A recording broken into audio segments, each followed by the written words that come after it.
Hello, we're back. Now that I have finished catching up to the monthly calendar, my brain says I'm allowed to do this part now. So that's fun. I'm thinking that the sand we will save this more bleachy color for.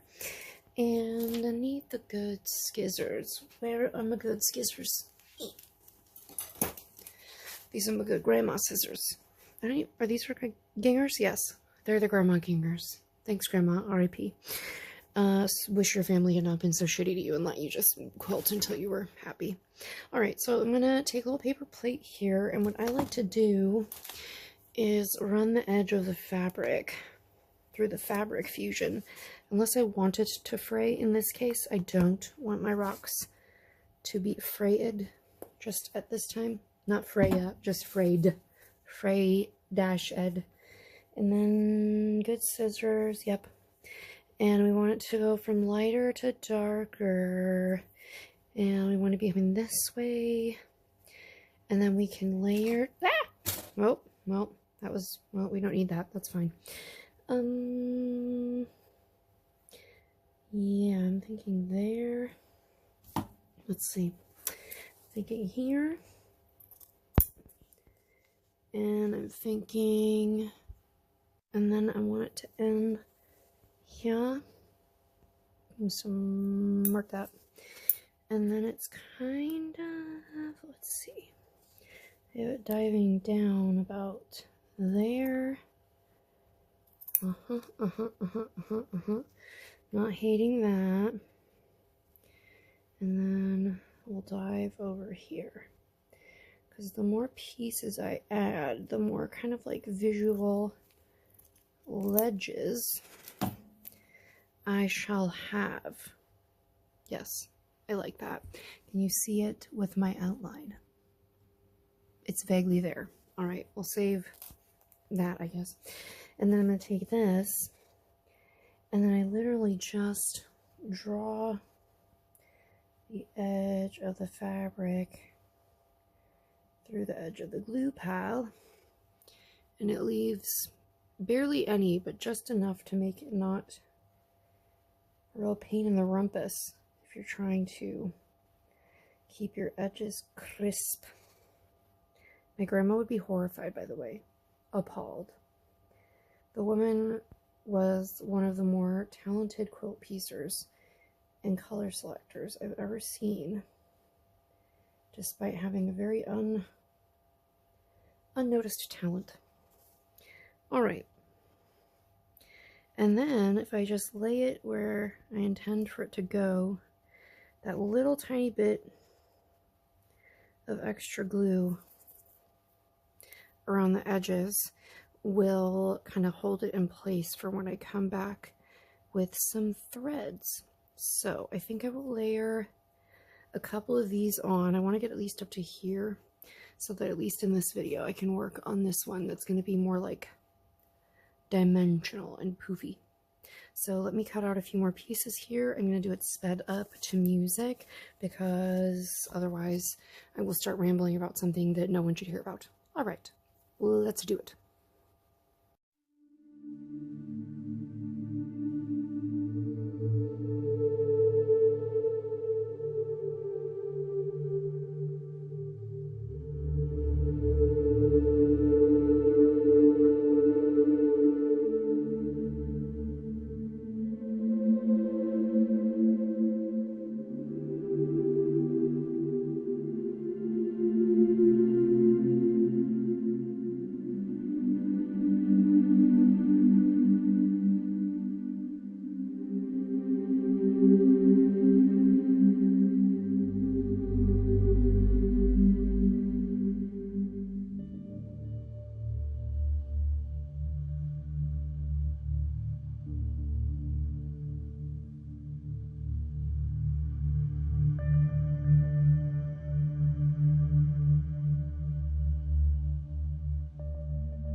All right, so here is where we are at. If you hear any noises, the cats have decided that both of them should be a part of this. One is up high on the lift, and one is down in a box down there, both of them making more noise than I would prefer.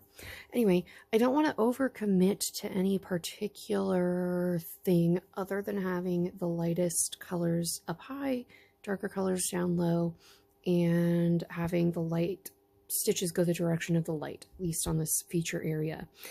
So now I'm going to see if I can get this piece on, which I'm going to do in a crinkly fashion. But before I do that, I need to get some black in here, probably from our fabric pile of this stuff. We'll find a black in there that suits our needs, and we will put a black here and here, so there is some obvious cave action happening. This one, we're going to do that whole crunkle business that we spoke about earlier. I'm going to cut an appropriate, oh, I can maybe use that. Yeah, I can probably just exaggerate that crunkle shape. Anyway, we'll cut that out, and I will again go back to music for that, because the chances of my cats ever keeping silent for more than 1 minute and 30 seconds is low. Anyway, I hope you are enjoying this process, and I'll remind you now to throw me a like or a subscribe or a comment if you are attempting to do a slow stitch of your own or along with me. We would love to see it over in the Facebook group, so come visit. All right, going to continue with this, get some shapes thought out, attached, and a start of the crunkly one so we know what we're doing. And then in the next video I will probably come back having done some of these rocks around the front, because otherwise these videos will go on forever. And it's okay if they go on for like the summer, but forever is too much, so I want to keep on some sort of track. All right, let's get some black in these two spots and then build our archway. And I think that will be sufficient for you guys knowing how I will be working the rocks, which also will be around the foreground. All right, let us begin. Ready, break.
Alright friends, we made it. Obviously I'm going to have to do considerably more rock making, but I don't want to make a 4-hour video just of my hands sped up.